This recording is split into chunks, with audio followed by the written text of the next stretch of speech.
नमस्कार।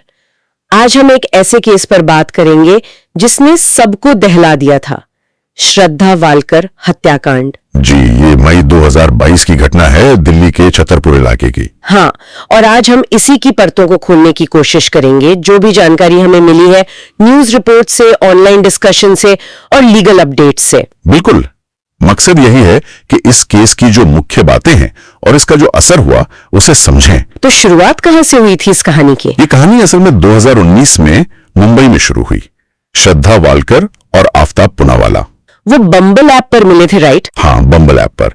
फिर वो साथ रहने लगे और मई 2022 में दिल्ली आ गए, छतरपुर पहाड़ी इलाके में। और दिल्ली आने के कुछ ही दिन बाद ये भयानक घटना हो गई 18 मई 2022 को। जी, रिपोर्ट्स के मुताबिक उनके बीच कोई झगड़ा हुआ और आफ्ताब ने गला घोंटकर श्रद्धा की हत्या कर दी। उफ, और इसके बाद जो हुआ वो तो शायद और भी ज्यादा विचलित करने वाला है। हाँ, मतलब उसने सबूत मिटाने की पूरी कोशिश की। फ्रिज खरीदा, आरी, चाकू, हथौड़ा, ब्लीच, ऐसी चीजें खरीदी। और कुछ रिपोर्ट्स में तो ये भी था कि पहचान मिटाने के लिए ब्लो टॉर्च का इस्तेमाल हुआ और हड्डियों को पीसने के लिए ग्राइंडर का। जी, ऐसी बातें भी सामने आई। बहुत ही भयावह। ये सोचना भी मुश्किल है, लेकिन फिर उसने ये सब छुपाया कैसे? मतलब बॉडी को कैसे ठिकाने लगाया? कथित तौर पर अगले 18 दिनों तक वो शरीर के टुकड़े करता रहा, करीब 35 टुकड़े। 18 दिन? हाँ, और उन टुकड़ों को फ्रिज में रखा। फिर हर रात देर रात करीब 2 बजे वो छतरपुर के जंगल में जाकर उन्हें फेंकता था, अलग अलग जगहों पर। और पुलिस को ये हिस्से मिले? काफी मुश्किल से। करीब 13 सड़े गले हिस्से पुलिस को बरामद हुए। लेकिन ये कंफर्म कैसे हुआ कि वो श्रद्धा के ही थे? 2 चीजें अहम थी। एक तो डीएनए जांच। जो हिस्से मिले उनका डीएनए श्रद्धा के पिता के डीएनए से मैच हो गया। अच्छा। और दूसरा बड़ा सबूत था फोन लोकेशन। आफ्ताब हत्या के बाद भी श्रद्धा का फोन इस्तेमाल कर रहा था। ओह, शायद ये दिखाने के लिए कि वो जिंदा है और कहीं और है। बिल्कुल, ये उसकी प्लानिंग दिखाता है। और इसी फोन लोकेशन डेटा से भी पुलिस को काफी मदद मिली। लेकिन पुलिस उस तक पहुंची कैसे? मतलब अगर वो इतनी सावधानी बरत रहा था। देखिए, जब करीब 2.5 महीने हो गए और श्रद्धा के परिवार का उससे कोई कांटेक्ट नहीं हुआ तो वो परेशान हो गए। जाहिर है। उनके पिता ने फिर मुंबई में गुमशुदगी की रिपोर्ट लिखवाई। जांच शुरू हुई, कड़ियां मुंबई से दिल्ली तक जुड़ी और आखिरकार पुलिस आफ्ताब तक पहुंच गई। और गिरफ्तारी कब हुई? 12 नवंबर 2022 को दिल्ली पुलिस ने उसे गिरफ्तार किया। इस केस की चार्जशीट भी तो काफी मोटी थी। हाँ, बहुत। दिल्ली पुलिस ने 6629 पन्नों की चार्जशीट फाइल की है। इसमें सब कुछ है। हत्या कैसे की, सबूत कैसे मिटाए, शरीर को काटते वक्त उसे खुद जो चोटें आई, उसे चोटें भी आई थी। हाँ, उसका भी जिक्र है।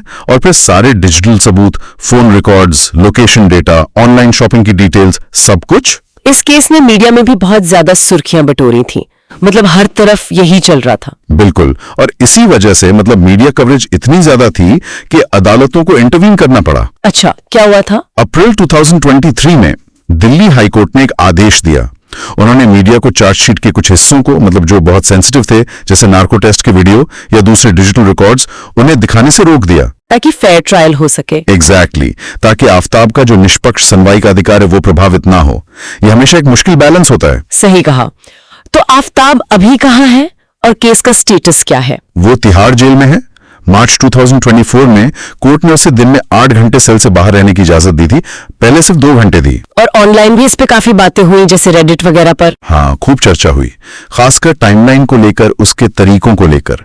वो फ्रिज खरीदना, 18 दिन तक टुकड़ों को रखना और फिर रात में फेंकना। समाज में इसका रिएक्शन कैसा था? गुस्सा तो बहुत था लोगों में। गुस्सा बहुत ज्यादा था। श्रद्धा के पिता लगातार उसके लिए मौत की सजा मांग रहे हैं।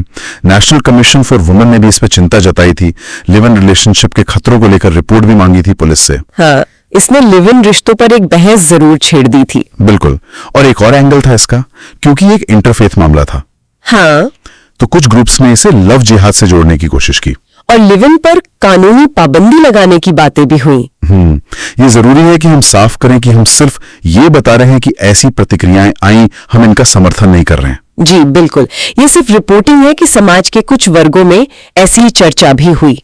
तो अभी मतलब जून 2025 तक केस कहां है? मुकदमा चल रहा है आफ्ताब पर हत्या, आईपीसी 302, सबूत मिटाना आईपीसी 201 और कई दूसरी धाराओं में आरोप तय हो चुके हैं। और वो फ्लैट जहां ये सब हुआ, वो फ्लैट अभी भी कोर्ट के कब्जे में है, जब तक मुकदमा पूरा नहीं होता वो मकान मालिक को वापस नहीं मिलेगा। तो अगर हम संक्षेप में देखें, मई 2022 में हत्या, फिर शरीर के टुकड़े कर ठिकाने लगाना, नवंबर 2022 में गिरफ्तारी और अब मुकदमा जारी है। सही।